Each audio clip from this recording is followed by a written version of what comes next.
Okay mga kaibigan, so feeling ko, nahanap ko yung pinakamalupit na PC na mabibuild nyo for 18K. Yes, 18,000 Philippine pesos. And ano makukuha mo sa PC na to? Well, kung gusto mo maglaro ng mga AAA titles, Cyberpunk, yes. Yun yung sabihin ko, unang-unang sasabihin ko na kaya niyang i-run is Cyberpunk 1080p 60 FPS. Mga low, medium settings, ganun. And ito nga siya, mga kaibigan. Hindi ko pa siya nabibuild. So, basically yung video na to is build recommendation pa lang siya. Kasi as of now, pinag-isipan ko actually if bibilin ko nga ba to. Since yung ibang parts is manggagaling sa China, so napakatagal pa nun. And if bibilin ko nga to is madali ko kaya itong mabibenta. So of course, kailangan mabenta ko kagad to para tuloy-tuloy lang yung content natin. But yeah, yung PC na nga to, yung mga parts ng PC na to is worth 18K lahat siya. Pwede pang bumaba since papalapit na yung 2-2 sale. At oo nga, kaya niya ngang i-run ng Cyberpunk at 1080p 60 FPS around low medium settings. Hindi mainig pandinig nyo, yes, tama yung pagkakarinig nyo. Cyberpunk or pretty much any of the latest na AAA titles is kayang i-run ng PC na to. And sa pag-search ko ng mga iba't ibang PC parts sa tulong ng Lazada is, ayokong sabihin nabuo since hindi ko pa siya nabubuo. Pero basically parang ganun. Nabuo ko yung PC build recommendation na to. And take note, yung ibang parts dito is second hand, pero ang kaganda naman is karamihan ng mga parts na to is may 1-year warranty kahit na used parts yung iba dito. So siguro sa darating na 2-2, baka bilhin ko yung mga parts na to, tapos of course gagawin ko ng hiwalay na video yon. We'll see. Hindi pa ako sure. And ang pinakaunang part nga natin dito mga kaibigan is ang CPU, which is the AMD Ryzen 5 2600 for only 4550. Yes, 4550 nga lang para dito with a 1-year warranty. So, solid performer pa din to hanggang ngayon kahit na around 4 to 5 years ago pa to na-release. Tama ba? Correct me if I'm wrong. But yeah, 6 cores, 12 threads, overclockable nga to, which sabihin ko na sa inyo as someone who has used a Ryzen 5 2600 for like 3 years or so, hindi worth it na overclock to since sobrang minimal lang ng makukuha mong FPS gain. So siguro around 3 FPS, mga ganun on average sa mga games. So as is solid naman to, kaya yung motherboard na pinili ko para dito sa build na to is ang MSI A320M. So 2860 nga lang to, still with a 1-year warranty to, so very nice. And as kakabanggit ko nga lang is hindi mo nga pwedeng i-overclock ang 2600 dito. But yeah, basically ang kailangan nga lang natin sa build na to keep the price as low as possible is yung functional na mga parts. And of course, if gusto mong i-upgrade to in the long run with a more powerful CPU, so siguro up to 5000 series na AMD Ryzen is madali mo magagawa yon. Obviously, hindi pa din overclockable. So if gusto mo and you don't mind spending a little bit more,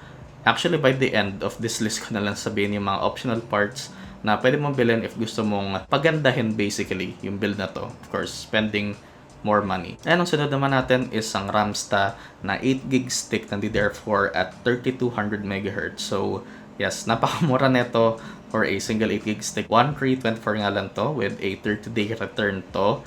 And kaya ako din na-recommend to kahit na sobrang mura to is this is actually something that I've used. Yung mismong brand na to para sa dati kong PC. Kasama, ito, ang SSD na to, ang King Spec na 240GB SATA SSD for only 714. So, yes, nagamit ko na nga to din sa luma kong PC, which kasama nga tong Ramsta na RAM is nagamit ng pinsan ko for 4 to 5 months. So, and up until now, wala pa naman ata siyang problema since hindi pa ako actually pini-PM nung pinagbentahan ko ng luma kong PC, which again, hinahouse nga yung dalawang parts na to. Tapos ang piste resistance ng build na to is ang Sapphire na RX 580 8GB variant nga to for 5K na lang sa darating na 2-2 sale nga dito.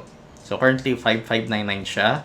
So if makakahintay kayo up until 2-2 or if balak nyo itong bilhin sa 2-2 mismo is under 18K yung PC na to basically. Pero yun, napaka-solid na performer. Mamaya magpapakita ko sa inyo ng benchmark nga neto, mainly sa Cyberpunk. So yeah, abangan nyo nga yun maya-maya. Actually, in a little bit na lang yun. Tapos powering all this is the Silverstone 500 watt power supply for only 1,889 na magmumura pa ng 1,850 sa darating na 2,2. So yun. So decent power supply naman to for the most part. Of course, hindi to yung mga pipitsugin natin 500 to 1,000 na power supply.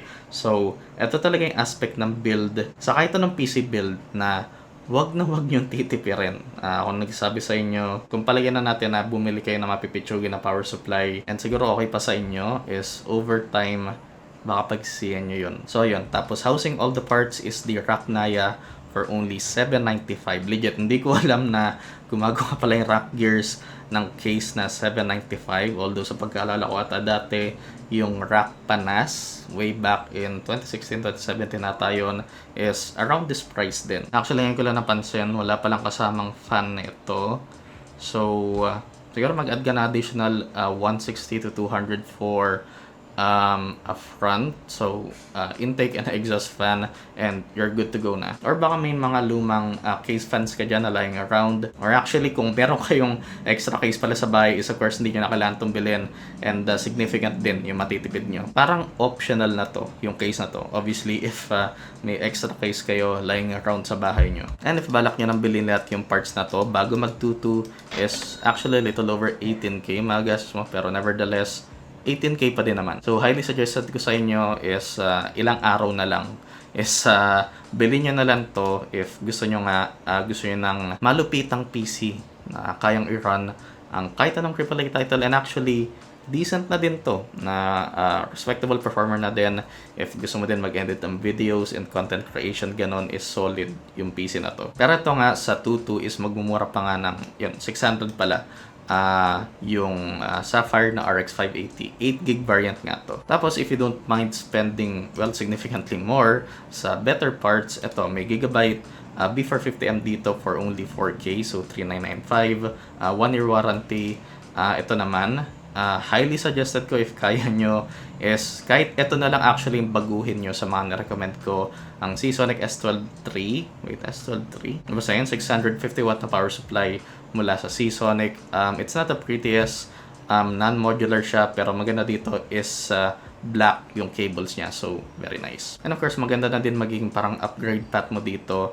Like, hindi mo kailangan problemahin na mag-upgrade ng power supply for a while, pero ang pinakamahalaga kasing part sa isang PC build is magandang i-overspec mo na yung power supply mo. Like sa lahat ng parts na bibilin mo for PC build is overspec mo na yung power supply mo. So kung kaya mo na 850W titanium, or actually kahit gold, masyadong overkill yung titanium.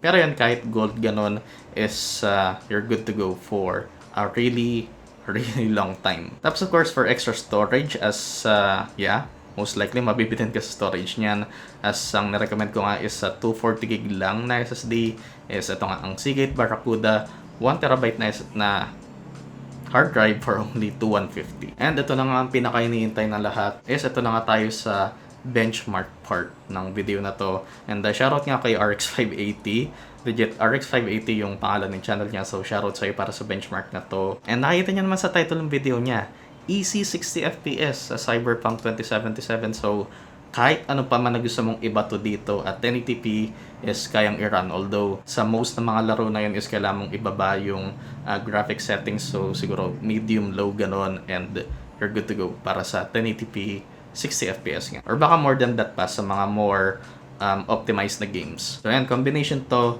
ng mga medium, low settings ganon at 1080p. Tapos ito ay pwede mong i-expect na performance.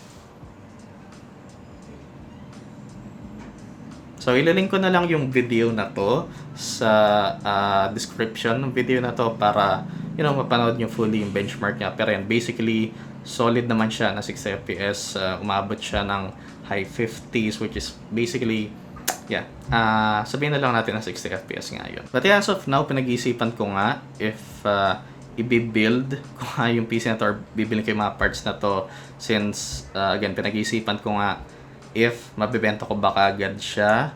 Okay lang naman siguro kahit umabot ng a few weeks bago ko mabenta, as long as na hindi masyado matagal yung parang gap sa paggawa ko ng susunod kong video. So yun. Pero of course, ang point ng video na to is makakabuo ka na ng malupitang PC for just 18k.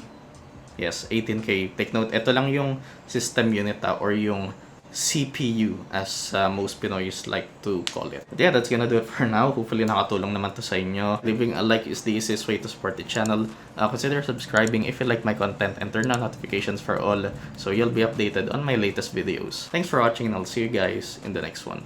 Peace. Flip a bag, now I'm serving a Tesla. Going back, shawty with me, I stepped up. GTA for the ops, ain't no less stuff. Shawty born to be my angel, yeah, I'm blessed up. Cooking right up in the stew,